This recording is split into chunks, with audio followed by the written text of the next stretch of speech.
My family called me lazy until my sister needed the cure only I could give. The first time my father called me a burden, I was 20. I had just moved back home after a flare-up left me unable to walk without painkillers, and he stood in the hallway, arms crossed, eyes sharp with judgment. "You can't live here forever, Bria.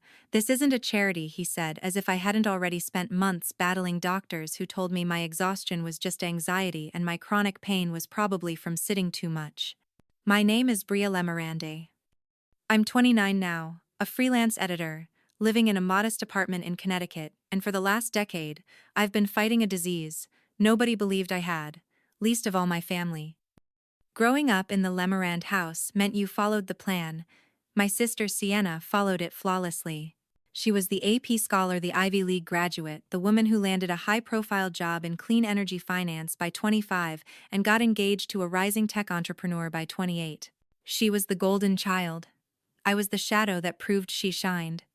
I didn't follow the path. I got sick instead. Not all at once, not with something dramatic or visible, just a slow, creeping burn that started in my lower back and spread through my limbs. Some days I couldn't get out of bed. Others, I could barely hold a spoon. I kept trying college internships, temp jobs, but each attempt ended with me in urgent care or curled up on the bathroom floor, wondering why I felt like I was 90 years old in a 20-year-old body. Doctors called it stress. My mother called it laziness. My father called it weakness. Sienna didn't call it anything at all. She would nod politely when I explained I was in too much pain to come to family dinners or help clean up at Christmas. Then she'd post photos on Instagram of her and Dad on morning hikes or baking cookies with Mom tagging it number family first. Eventually, I stopped trying to explain. I worked remote jobs from my laptop in bed, lied about why I couldn't meet friends for coffee, and stopped attending weddings because even sitting in a chair for 2 hours was unbearable.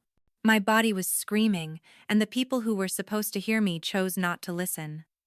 Last year, I collapsed in my apartment. I hadn't eaten in 2 days because standing at the stove made my legs shake and my fingers couldn't grip a pan. I hit the floor and woke up hours later to the buzz of my phone. It was a spam call.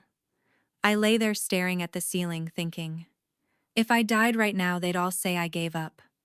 They'd never know I was fighting every single day. That night I called Nadia, my only friend who never questioned if I was really sick. She took me to a specialist, 4 towns over. Dr. Harris. A man with quiet eyes and a clipboard who did something no one else had done in 10 years. He listened. Really listened. After a battery of tests and a month of follow-ups, he gave my condition a name. It was rare, genetic, invisible from the outside, but real. I cried in his office. Not from fear, but because for the first time someone with a degree and a white coat didn't accuse me of exaggerating. I didn't tell my family. I had spent so long being treated like a drama queen that I didn't want to hand them my truth and watch them drop it again. Instead, I kept working quietly from home, managing my symptoms with medication, and avoiding any family events longer than 20 minutes. I thought maybe I could live the rest of my life at a safe distance from their indifference. But then came the text. Emergency: Sienna collapsed during a board presentation. In the hospital now. I stared at the screen for a long time. My first reaction wasn't worry or sadness. It was confusion. Sienna. The perfectly healthy, impossibly strong, always busy Sienna. My parents didn't call me. They never do. I found out more from a news article than from the people who shared my last name. She'd passed out in front of a full conference room, taken away in an ambulance, and now her fiancé was releasing vague statements about unexpected health concerns. 3 days later, I walked into a hospital I hadn't set foot in since a doctor here told me 5 years ago that maybe what I needed was a hobby. I expected to see Sienna pale and shaken. I didn't expect to see my parents standing beside her bed pale and shaken themselves. I definitely didn't expect to see Dr. Harris, my doctor, emerge from behind a clipboard and say quietly, "We've confirmed it's the same condition. It runs in the family, and there's only one viable donor match." That was the moment it shifted. That was the moment my pain finally mattered, not because they believed me, but because they needed me. And that's when I realized, for the first time in my life, they finally saw me. Not as a daughter, not as a sister, but as a cure. I remember how quiet the room went when Dr. Harris said those words. Only one viable match. It hung there heavier than any diagnosis, heavier than the years I spent being ignored. My mother, who hadn't looked me in the eye in weeks, turned toward me with an expression I hadn't seen since I was a child, fear dressed up as affection. My father shifted in his seat, like he wanted to say something, but couldn't find a tone that didn't sound like begging. Sienna didn't speak. She just stared at her hands the same way I used to when they accused me of exaggerating. For once, the silence wasn't mine to carry alone. They didn't ask me right away. Not directly. They circled around the question like they were afraid of what might happen if they said it out loud. My mother mentioned that the procedure wasn't too risky. My father added that it would mean the world to the family.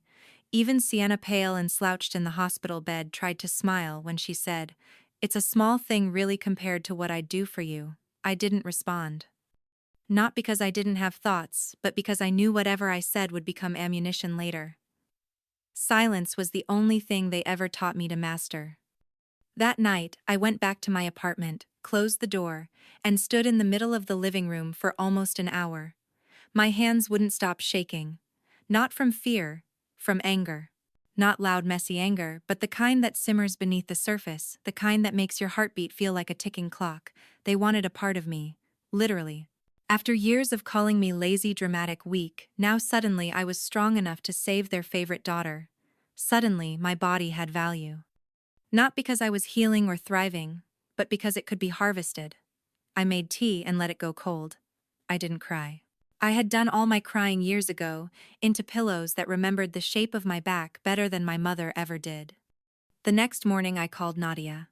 She answered on the first ring like she always did. I told her everything. She didn't say "I'm so sorry" or "that must be hard." She said, "What do you want to do?" And for the first time since this started, I felt like I had a choice. Not an obligation, not a duty wrapped in guilt, a real terrifying, empowering choice. I didn't reply to my parents' texts. I didn't open the email Sienna sent titled "From your sister with love." I sat at my desk, pulled out my laptop, and started writing. Not fiction, not edits for clients. Just the truth. My truth. It began with a line I'd said once in therapy: my pain didn't need to be visible to be real. I wrote about the first time I blacked out in college, and the nurse assumed I was high. I wrote about being gaslit at family dinners where I was told to just be more like Sienna. I wrote about the time I had to Uber myself to the ER because my mom refused to leave a charity auction. Word after word, year after year. I let it pour out of me, like venom that had waited too long to leave. I didn't mean for it to go viral. Nadia convinced me to post it on my blog just so it existed somewhere outside my head. She said there were people out there like me, people who might read it and finally feel seen. Within 48 hours, the post had tens of thousands of views. Comments flooded in from women who said, "This is my story." Messages came from strangers who thanked me for putting into words what they'd been too afraid to admit. For the first time, I wasn't invisible. I wasn't the weak one. I was the one who survived. And I wasn't alone. That's when the calls from my family really started. They weren't subtle anymore. My mother left voicemails that began with "Hi honey" and ended with "Please, we're running out of time." My father sent a long email outlining the procedure's risks and benefits like he was trying to sell me a timeshare instead of asking for my marrow. Even Elliot, Sienna's fiancé, texted me to say he hoped I'd do the right thing, followed by a screenshot of their GoFundMe page, which had already raised over $50,000 from people who had no idea I even existed. That's how good they were at spinning the story. Sienna, the bright young star facing tragedy. Her estranged sister, the only one who could save her. No mention of the years they ignored me. No mention of why I was estranged to begin with. I didn't answer any of them. I just watched from my small apartment as the narrative unfolded. I drank cheap coffee and read articles that painted my sister as a fallen hero, all while the villain remained unnamed. But I knew who they were talking about. I knew what they wanted me to be. Quiet, compliant, convenient. I had been all those things once. That version of me was gone. And if they wanted to see the real me, they were going to have to look without blinking. 3 days after the blog post went viral, my mother showed up outside my apartment. She was wearing the beige trench coat she only used for church and funerals, hair pinned perfectly, lips tight, with a smile that didn't reach her eyes. She knocked twice like a stranger and held up a paper cup as if it were a peace offering. "Your favorite," she said, handing it to me like it erased a decade of disbelief. I took the coffee and nodded, but didn't invite her in. We stood there in the hallway, surrounded by peeling paint and fluorescent lights that buzzed a little too loud. She cleared her throat and tried again. "Bria, your sister is very sick." I didn't respond. Not because I didn't care, but because I had spent years begging them to care, and I had no more words left for people who only spoke when it benefited them. She launched into the same speech I'd heard through text and email just now, with tears for punctuation. How they hadn't known. How they'd been scared. How they thought I was going through a phase and didn't want to make it worse by feeding it. I listened, not out of courtesy, but out of curiosity. I wanted to see if there was a single moment of actual accountability, but all I heard were justifications in prettier packaging. When she finished, I asked her if she remembered my graduation day. The one where I couldn't walk because the pain in my legs had left me curled up in the back seat of her car. She blinked, confused, and then said something about how she'd thought I was nervous. "You told the neighbors I was hungover," I said, and watched her face fall in slow motion. "You said I was jealous of Sienna." She looked away, then pretending to search for words, but silence was the most honest thing she'd said all day. I closed the door without another word. I drank the coffee on the couch alone, and it was exactly how I liked it. Almond milk, no sugar, the kind she used to forget every single time. That night I received a text from Sienna. Just one sentence. "I'm scared." I stared at it for a while. There was a time when I would have replied immediately. There was a time when I would have dropped everything to rush to her side. But that time had passed, and the space between us wasn't just physical anymore. It was built from every eye roll, every family photo where I was cut out every time she laughed, when Mom said I was being dramatic. Still, I typed back a single word. "Why?" She responded quicker than I expected. "Because I know now what it feels like to scream and not be heard." That hit harder than I wanted it to. It didn't fix anything, but it confirmed something I had suspected since the day of her collapse. Sienna had known for a while. She hadn't told anyone. She had kept working, kept smiling, kept collecting trophies while her body crumbled in silence. Just like I had. Except when I did it, I was a liar. When she did it, she was brave. That was the difference. I had always been the warning sign they chose to ignore. She was the tragedy they rallied around. The next morning, Elliot showed up. He didn't bring coffee or flowers, he brought numbers. He sat across from me in my living room in his custom-tailored suit and opened his sleek black tablet. "Look," he said, showing me a screen. "We can compensate you. Substantial financial appreciation, long-term care, even a new apartment. Whatever you need." I almost laughed. Not because I thought he was joking, but because it was the first time in my life anyone had offered me anything in exchange for my pain. Before this, they only demanded explanations. Now they were offering equity. "Name your price," he added, as if my body had suddenly become a commodity. "Think about what this could mean for you." I leaned back in my chair and asked him what it had meant for me when I was 23, collapsed in a stairwell, unable to feel my hands. I asked him if he remembered the charity gala where I wasn't invited because I might make the family look bad. He shifted uncomfortably, tried to steer the conversation back to logistics, but I kept pushing. "Tell me," I said, "when did you all start believing this was real?" He hesitated. "I didn't. When Sienna got sick, I answered for him. That's when the condition became real." He didn't argue, he just looked at the floor. When he finally left, I didn't feel triumphant. I felt clear. That was new for me. Clarity wasn't something I'd been afforded much. For most of my adult life, I'd been operating in fog, trying to prove I was worthy of being taken seriously. Now the fog had lifted, and all I could see were people scrambling to clean up the mess they helped create. I wasn't angry. Anger takes energy, and I'd already spent mine surviving. But clarity, that was something I could work with. The hospital called 2 days later. Not with an emergency, but with a request. They wanted me to attend a family consultation regarding the transplant. I asked if it was mandatory. The nurse hesitated, then said softly, "Your presence would be helpful." I knew what that meant. They wanted to corner me in a room with charts and pleading eyes. Still, I said yes. Not because I was considering it, but because I needed to see what desperation looked like. The consultation room smelled like lemon disinfectant and unease. My mother sat stiffly in a plastic chair, clutching her purse like it was the only thing keeping her grounded. My father stood by the window, hands in his pockets, staring at nothing. Sienna lay in a hospital bed, wheeled in from her room, her skin a little grayer than I remembered, her hair pulled into a bun that couldn't hide how brittle it had become. Elliot was beside her, always dressed like a magazine ad, tapping something on H. Dr. Harris walked in, last holding a folder I recognized as mine. He gave me a nod before turning to the rest of the room. "We've confirmed Bria is a perfect match," he said. "The condition is genetic, and in Sienna's case it's progressed faster than we anticipated. Without intervention, her prognosis is limited."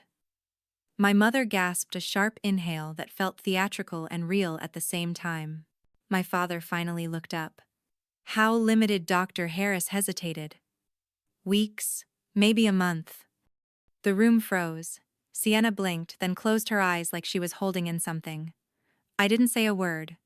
I just watched them all sit in a stew of their own silence, the same kind they used to serve me for years. After the doctor left, my mother stood and walked toward me, her voice trembling. "Bria, please. She's your sister." I nodded slowly. "She was also the person who laughed when you told your bridge club I was faking seizures." My father tried to interject, but I turned to him. "Do you remember what you said when I called from the ER 3 years ago?" He looked confused, like the past was too inconvenient to recall. "You told me to stop being dramatic because Sienna was getting an award that night, and Mom needed to be there." I let the words settle, watched the way they all tried to look apologetic, without actually saying sorry. Sienna opened her eyes and looked directly at me. "I know you hate me," she said. Her voice was thin but steady. "And I probably deserve it. But I don't want to die, Bria. I'm scared." There was a time when hearing her say that would have broken something in me. But now all I felt was a quiet ache. Not for her, but for the version of me who had once said those exact words into the void. I turned to the nurse and asked for a moment alone with my family. Everyone else cleared out. Even Elliot, after Sienna waved him off. I walked to the far side of the room and leaned against the windowsill. The parking lot below was the same one I had once sat in for an hour, crying into a steering wheel because a doctor told me nothing was wrong. "You know what's funny?" I asked, not turning around. "I've had this exact condition for almost 10 years. 10 years of begging you to believe me, to help me, to just see me." My mother opened her mouth, but I cut her off. "You didn't want to know. There's a difference." I finally turned to face them. "Now you want something from me. Now I'm valuable. Now you believe in chronic pain and rare diseases and invisible suffering because it's happening to someone you care about." Sienna didn't argue. She just stared at her lap. My father sat down, rubbing his hands together like he was warming up for a speech, but I wasn't ready to hear it. I walked toward the door, paused with my hand on the handle, and looked back once. "I'll think about it," I said. Then I left, letting the soft click of the door closing be the only answer they got that day. On my way out, I passed the nurse's station, where a bouquet of flowers sat on the counter with a card that read, "Stay strong, Sienna. You've got this." I wondered if any of those people had ever sent a card to someone who suffered silently for years, with no name, no diagnosis, and no support. That night I didn't sleep. I lay in bed staring at the ceiling, thinking about what it would mean to say yes, what it would cost, and why they only came running when it was no longer about me. For once, I was the one holding the power, not because I wanted it, but because they had spent so long pretending I didn't exist, and now my blood was the only thing that could keep her alive. And maybe that was the cruelest irony of all. The text started around noon the next day. First from my mother saying they wanted to talk more calmly, then my father who offered to meet me wherever I felt comfortable. By evening, Elliot messaged again, this time, with a short sentence that read, "She doesn't have much time." I didn't answer any of them. Instead, I opened my laptop and reread my blog post, the one that had somehow shifted the spotlight onto a story no one ever wanted to hear, when it was just mine. The comment section had grown into a forest of voices, mostly from women describing their own invisible illnesses, misdiagnoses, and family members who didn't believe them. One woman wrote, "You put my pain into words." I didn't know how much I needed that. I sat with that sentence for a long time. It made me feel useful in a way no medical file ever could. Around midnight, I got a call from a blocked number. I let it go to voicemail. The message, when I finally listened to it, was just my father saying, "I know we failed you, Bria. But please don't punish Sienna for our mistakes. It would have been moving if it hadn't come a decade too late. If it hadn't arrived only when I became necessary. If it hadn't been framed like I was the one doing harm, simply by making a choice for my own body." The next morning, I packed a small bag. I didn't know where I was going yet. I just knew I couldn't stay in that apartment waiting for guilt to creep back in. Nadia came over without asking. She brought breakfast and didn't say anything when she saw the suitcase. We sat in silence for a while, sipping coffee and watching traffic outside my window. Eventually, she said, "You don't owe anyone your body." I nodded.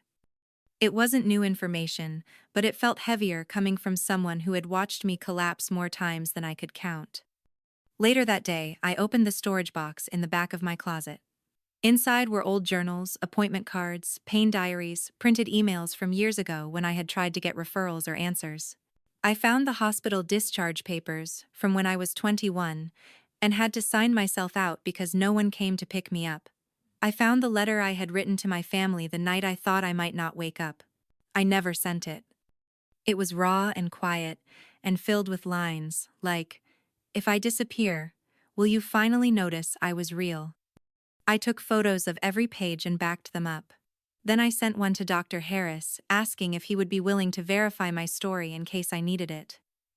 He replied with a single sentence, "Whatever you need, Bria." That evening, as the sky turned gold, I sat down and began drafting a second post. This time, it wasn't about pain. It was about choice. I wrote that I believed in compassion, but I also believed in consequences. I wrote that saying no doesn't make you cruel, especially when no one ever said yes to you. I didn't mention names, but anyone who had followed the story could read between the lines. When I hit publish, I felt something in my chest loosen. Not relief, not vindication, just space. Space where fear used to live. 2 hours later, my phone buzzed. It was a screenshot of a news article. The headline read, "Beloved CEO's sister declines life-saving donation." I read the first paragraph. It framed me as distant, difficult, possibly motivated by jealousy. The article quoted an unnamed source who said I had always resented Sienna's success. I didn't need to guess who planted that narrative. The next call came from a local reporter, asking if I'd be open to telling my side. I declined, but not because I was scared. I just wasn't ready to be dissected again, this time by strangers. I'd only just stitched myself back together. That night, I received a message from Sienna. It was long and typed slowly. I could tell from the way her sentences trailed off or repeated. She wrote that she knew I was angry and that she deserved it. She admitted she had started feeling symptoms long before her collapse, but didn't say anything because she didn't want to become me. That line stung more than I expected. She didn't mean it as an insult, but it was the truth I had always feared. I had become the cautionary tale. The ghost story whispered across dinner tables. The image of what not to be. Now that her body had betrayed her, the role reversal had become too real to deny. She ended the message with, "If you say no, I'll understand." I didn't deserve your yes to begin with. It was the most honest thing she'd ever said to me. I didn't reply right away. I let the words settle. I watched the city lights blink through my window and tried to imagine what forgiveness would feel like. Not for them, for myself. I didn't know the answer. But for the first time, I wasn't afraid to sit in the not knowing. The dinner was scheduled for Friday night. That alone told me everything I needed to know. My mother had always believed that problems should be handled with good lighting, polished silverware, and the illusion of harmony. She texted me a formal invitation, complete with the time, address, and a note that said, "We'd love to talk as a family." I stared at the message for a full minute before responding, "I'll come. Don't be late starting without me." I arrived 15 minutes past the hour on purpose. The house looked the same, but the air inside felt tighter, like everyone had been holding their breath since I agreed to show up. The table was set for 6. Crystal glasses, fresh flowers, cloth napkins folded into swans. There were name cards like this was some kind of gala, not a conversation about life and death. Sienna sat at the head of the table, thinner than I remembered, with a soft cashmere wrap around her shoulders and a look that tried to be warm but couldn't hide the fear in her eyes. Elliot stood when I entered, offered to take my coat. I declined. My father motioned to the seat across from Sienna, as if the symmetry would somehow make this easier. We ate in silence for a few minutes. The food was beautiful plated, like something from a magazine. No one touched it. My mother cleared her throat and said, "We know this can't erase the past, but we want to make things right." She slid an envelope across the table. I opened it slowly. Inside was a check and a deed to a newly furnished apartment in a complex near the water. My father added, "We'll cover everything. Medical expenses, therapy, anything you need to recover after the procedure." Elliot leaned forward and said, "I've arranged a top-tier recovery team. You won't have to lift a finger." I listened to all of it, nodding at the right moments, saying nothing. Then I set the envelope aside and picked up my wine glass. Sienna reached for my hand. Her touch was colder than I expected. "I know what we did to you. I know it wasn't fair. I don't expect you to forgive me, but I hope you'll help me." For a brief second, I looked at her and saw the sister I had wanted when I was younger. Not the girl who rolled her eyes when I limped down the hallway, but the one I used to imagine in the hospital waiting room, holding my hand and telling the doctors that I wasn't making it up. That sister never existed. And the one sitting in front of me now had finally realized what it meant to be vulnerable. "I have something to say too," I said, placing my wine glass down with care. My mother smiled like she thought she had won. "Of course, sweetheart, go ahead." I took out my phone and opened the Notes app. "I want you to listen to something. Really listen." I began to read. Age 20. Collapsed on dorm stairs. Called home. No answer. Age 21. Hospitalized for 3 days. No visitors. Missed Thanksgiving. You told everyone I was out of town. My father shifted uncomfortably. My mother's mouth tightened. Sienna looked down. Age 23. Misdiagnosed again. Mom suggested yoga. Age 24.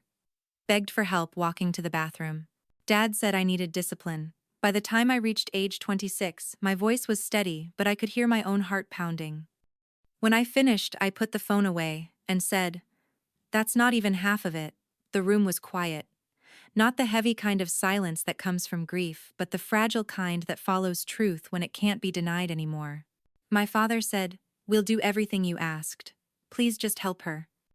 I looked at all of them and saw, not villains, not monsters, but people who had been comfortable for too long and now found themselves stranded without the person they always assumed would carry the weight.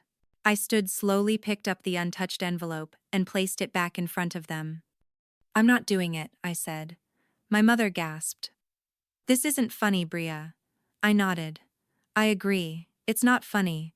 Kind of like when you told your book club I was exaggerating to get out of family events. Or when you laughed about my mystery condition at Thanksgiving." Elliot's chair scraped the floor as he stood. "You can't be serious. She'll die." I looked at him without blinking. 3 years ago I almost did. None of you came then. "That was different, right?" He started to speak again, but Sienna raised her hand. "Stop," she said softly. "She's made her choice." I met her eyes. There was no hatred there, only recognition. She finally understood what it meant to scream and not be heard. I turned to leave, pausing at the door. "You spent years teaching me that my body didn't matter, that my pain wasn't real, that I was just a problem to be managed or ignored. And now you want a piece of me, because suddenly I'm the solution. But I'm not."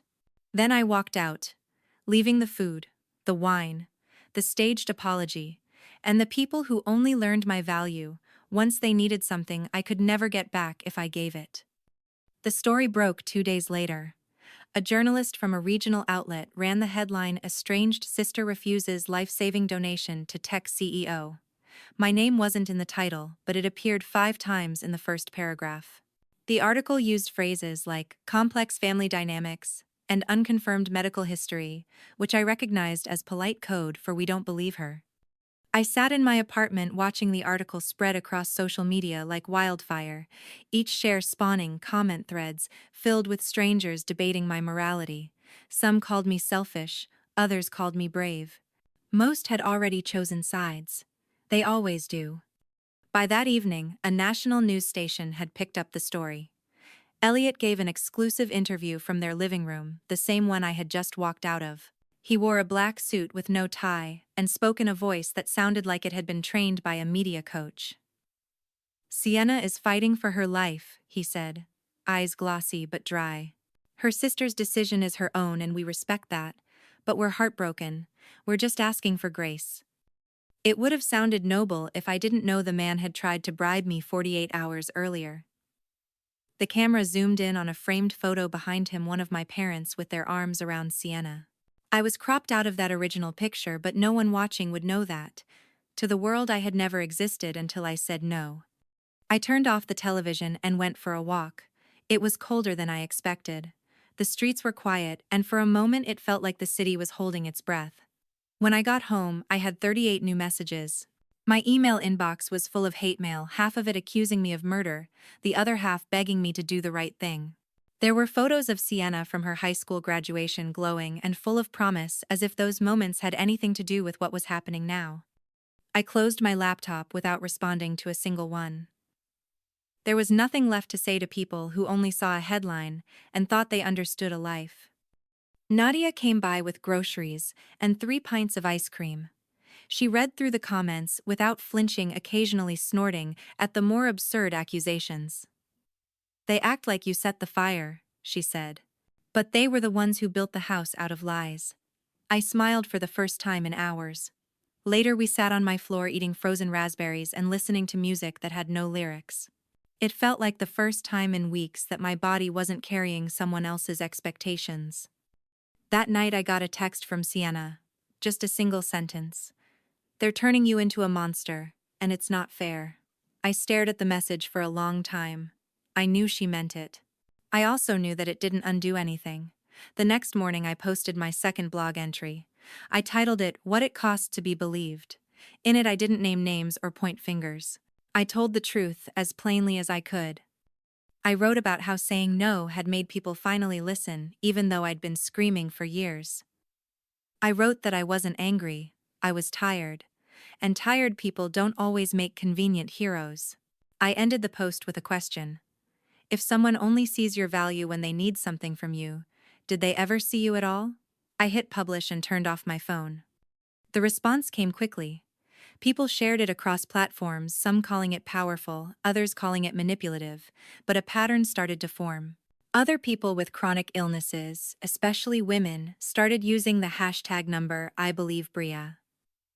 I received hundreds of private messages with stories that mirrored mine, sometimes almost word for word.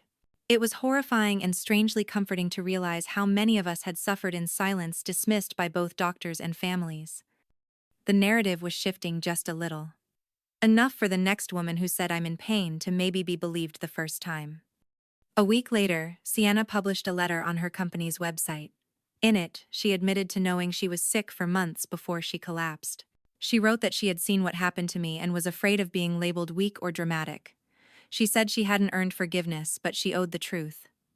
Her words were elegant and clear. They were also late. But sometimes late is better than never. The headlines changed again.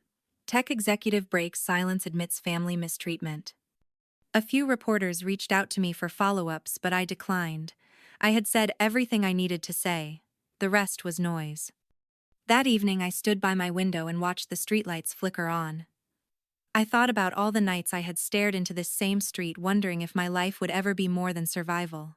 Now I wasn't sure what it was becoming, but it finally felt like it belonged to me. The air outside was still. My phone buzzed again, but this time I didn't check it. I didn't need to. For the first time in a long time, silence wasn't something I was forced into. It was something I chose. The funeral was private. No press, no cameras, just family and a few close colleagues who knew how to dress their grief in black cashmere and polite silence. I didn't attend. The invitation never came, and even if it had, I'm not sure I would have gone. I found out about Sienna's death through a push notification on my phone while standing in line at a pharmacy. The headline was short and cold: Sienna Lemarantec visionary dies at 30. I read it twice, then put my phone back in my pocket and bought the toothpaste I'd come in for. The cashier asked if I was okay. I told her I had a headache and left. That wasn't a lie. I expected the media storm that followed. The tributes, the analysis of her legacy, the sudden amnesia about the controversy just weeks earlier. Everyone loves a martyr more than a complicated survivor. I received messages from strangers telling me I was disgusting, heartless, that I would burn for what I'd done. I also got messages from people who understood that choosing yourself in a system designed to erase you is not cruelty. It's clarity. I didn't respond to either. I logged out of every social account and unplugged my router. I didn't want to fight or justify or explain. I just wanted to be left alone finally and completely. Nadia stayed with me for a few nights. She didn't say much, just made tea and folded laundry and sat quietly beside me on the couch while the world moved on without us. On the third day, she handed me a plane ticket to New Mexico and said, "You need to breathe somewhere else." I didn't argue. We flew out the next morning. The desert air was dry and smelled like heat and stone. I hadn't seen that much sky in years. It was overwhelming at first, like my body didn't know what to do with the space. We hiked short trails and didn't talk about anything heavier than sunscreen. At night, I lay in a rented cabin bed, listening to wind rattle the windows, and tried not to think about what came next. One afternoon, while exploring a canyon, my phone buzzed with a call from a number I didn't recognize. I let it go to voicemail. When I checked it later, the voice on the other end introduced herself as Alexandra Dorsey, my sister's lawyer. She said Sienna had left something for me: a letter and some documents with instructions to deliver them only after her death. I sat down on a red boulder and listened to the message twice. Her tone was careful, almost rehearsed, like she'd expected I might hang up halfway through. I didn't call back right away. I needed to decide whether I was ready to hear Sienna's voice again, even on paper. When I returned home a week later, the package was waiting, thick manila and heavier than it should have been. I placed it on the kitchen table and stared at it while water boiled for tea. I didn't open it until the next morning, after barely sleeping and watching the sunrise paint the wall across from my bed in a color I couldn't name. The letter was handwritten. The first line said, "If you're reading this, I'm dead. Good. That means I can finally tell you the truth." I read it slowly, stopping every few paragraphs to let my eyes rest. She admitted she had known she was sick long before the collapse, that she'd recognized every symptom because she had watched me live with them, that she had chosen silence out of fear. Fear of losing their approval. Fear of becoming me. She didn't apologize in the traditional sense. There were no "please forgive mes" or "I wish I could take it backs." But there was something raw in her words, something unpolished and human. She said she envied me. My honesty, my refusal to disappear, my ability to keep breathing in a house that never made room for both of us. She wrote, "You survived what killed me. That makes you stronger than anyone ever gave you credit for." I sat with that for a long time. I wasn't sure if it felt like healing or salt in a wound. Maybe it was both. The documents she enclosed told another part of the story: medical records under false names, diary pages written late at night, filled with pain she never showed in public, copies of lab results from clinics miles away from home. She had been sick for nearly 2 years, managing it alone while accepting awards and giving speeches about resilience. She wrote that I could do whatever I wanted with the truth. Burn it, bury it, publish it. It was mine now. For the first time, she was giving me control over something, even if it came too late to change anything. I placed the letter back in its envelope and closed the folder slowly. Outside, it had started to rain. A soft, steady rhythm against the windowpane, like the world was finally exhaling. I stood there for a while, just listening, letting the sound fill all the places where noise used to live. I didn't rush to see my parents. After everything, I figured they needed time to sit in the quiet Sienna left behind. Grief looks different when it comes wrapped in guilt, and from what I could tell through the few messages they sent, they were finally learning what it meant to have to sit with themselves. When I did show up, it wasn't with anger or even a plan. I brought the folder Sienna left me and set it on their coffee table in the same living room where they used to host holiday parties that I often watched from my bedroom because the noise made my head pound, and they assumed I just didn't. I want to help clean. My mother looked older, thinner than I remembered. My father stood when I entered, but he didn't say anything. He just stared at the envelope like it might burn his hands. This is from Sienna, I said. It's not an apology, but it's the truth. I opened it and read out loud. I read about the night she fainted in the shower and drove herself to an urgent care 4 towns away. I read the journal entry where she described not sleeping for 3 days and wondering if this was what I'd felt all those years. I read the printout of her test results and her notes in the margins where she circled the same terms I had once written in my diary, years before anyone took me seriously. My mother began to cry quietly. My father sat back down and didn't look at me. When I finished, I didn't ask them how they felt. I wasn't there to fix anything. I was there to show them what they had done to both their daughters, even the one they thought they had protected. You didn't just ignore me, I said. You scared her into silence too. She didn't want to become me, so she hid everything until her body gave out. They didn't interrupt. Maybe they finally understood there was no good version of this ending. I left the papers on the table and walked out. Not to make a point, not to storm off, just because I was done. And when someone spends over a decade fighting to be seen knowing when to stop, is its own kind of freedom. Later that week, Dr. Harris called. He said he'd heard I was back in town and asked if I might be open to something. A documentary team was putting together a series on medical gaslighting and family trauma. They were looking for people willing to share what it feels like to be disbelieved by those closest to you. I hesitated not because I didn't want to talk, but because I wasn't sure if the world needed another voice talking about pain. Then he said, "They're not just asking for your story. They want Sienna's too." And something shifted. I met the crew a few days later. They set up cameras in my apartment. Nothing dramatic. Just soft lighting and quiet microphones. The producer asked if I needed time before filming. I said no. I'd had enough time. I sat on the couch and spoke plainly. I didn't cry. I didn't dramatize. I told the truth like it was a list of facts. I talked about the hospital visits, the laughter behind my back, the moments I convinced myself maybe I was crazy because it was easier than believing everyone else was cruel. I talked about the silence, not just mine but theirs, how silence becomes a weapon when people use it to erase you. When I finished, the room was still. No one clapped. No one said thank you. They just nodded like they'd heard something real. And maybe that was enough. I didn't know how the documentary would turn out, or whether people would still argue in comment sections about whether I had done the right thing, but I knew I had done the honest thing. And that for once felt like the only answer I needed. That night I opened the window in my bedroom and let the air in. It smelled like spring trying to make its way through the last bit of winter. I picked up a brush and started painting. Nothing fancy. Just colors bleeding into one another on a canvas.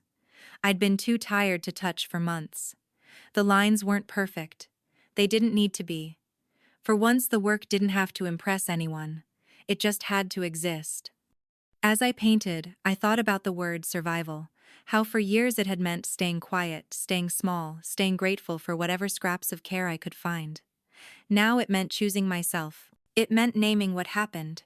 It meant refusing to carry someone else's shame like it was my inheritance. The painting wasn't finished, but I didn't need it to be. Healing rarely is. I stepped back, looked at the colors blending together on the canvas, and realized I had finally made something for myself. No apologies. No explanations. Just truth in strokes of yellow, blue, and a red that felt like power. Weeks passed quietly after the documentary aired. I didn't watch it the night it premiered. I couldn't. Instead, I spent that evening reorganizing my bookshelves and folding towels, trying to keep my hands busy while the world decided what kind of person I was allowed to be. By the time I finally sat down to view it, the internet had already carved up my story into quotes, thumbnails, hashtags, and reactions, but the film itself was simple, unflashy. Just my voice telling what happened, and pieces of Sienna's handwriting layered over quiet images of hospital corridors, family photos, and the empty space between two sisters who learned too late how to listen. The feedback wasn't all kind. It never is. Some people said I was heartless, that no illness could justify what they called abandonment. Others said I was brave, that I had forced a conversation most families avoid their entire lives, but the ones I held on to were from the quiet corners of the internet. From people who had been disbelieved, gaslit, left out, erased. They wrote things like, "I didn't know I was allowed to feel angry," and "This made me feel seen in a way I didn't know I needed." That was more than I'd expected. That was enough. A few weeks later, I received a letter from my mother, handwritten. 8 pages. Most of it was memories, her version of events, moments she thought I had misunderstood or forgotten. But in the final paragraph, she stopped trying to justify. She said, "You were right. We failed, both of you. I don't expect your forgiveness, but I hope you'll let us keep learning even without you." I folded the letter and placed it in the back of the folder with Sienna's papers. I didn't respond. I didn't need to. Sometimes closure isn't a conversation. Sometimes it's the decision not to reopen a door you've finally learned how to walk away from. I moved into a new apartment shortly after. It wasn't anything extravagant, just a clean space with wide windows and sunlight in the morning. I painted the walls myself. Not because I had to, but because I wanted to put my mark on something from the very beginning. I found myself craving the ordinary again. Grocery shopping. Folding laundry while listening to music. Learning to cook meals that didn't come from a microwave. I stopped waiting for my body to fail and started listening to it instead. Some days it still hurt, and some nights I still woke up from memories that arrived without warning. But pain had stopped feeling like a punishment. It had become part of the landscape. Familiar, but not in control. Nadia visited often. She brought plants I kept forgetting to water, and books I sometimes finished, sometimes didn't. She said the apartment finally felt like mine. Not just the space, but the life inside it. We laughed more than we used to. Not because things were suddenly easy, but because we no longer needed to carry everything in silence. One afternoon, while unpacking a box I hadn't touched in years, I found a photograph of me and Sienna. We were kids, maybe 6 and 8, sitting on a swing set in the park. Our feet didn't touch the ground yet. I stared at the photo for a long time. She was smiling. So was I. Before the years layered over us. Before everything. I didn't cry. I just placed it on a shelf between 2 books and let it be what it was. A moment that existed before the rest of the story. These days I paint more, not for therapy, not for meaning, just because I like watching color spread across blank surfaces. I find comfort in the fact that nothing is ever just one thing. Not pain, not family, not memory, not even truth. Some days I still ask myself if I could have made a different choice. But then I remember how long I lived in a story that wasn't mine. How long I bent myself into someone they might believe. And I know now that saying no was the first time I ever said yes to myself. What does it mean to choose yourself in a world that only values you when you give something away? What happens when survival no longer requires your silence? I don't know all the answers, but I know this. I am not a villain. I am not a hero. I am just a woman who learned finally how to take up space without apology. And maybe for some of us, that's the most radical kind of healing there is. How many people out there are still waiting to be believed until it's too late?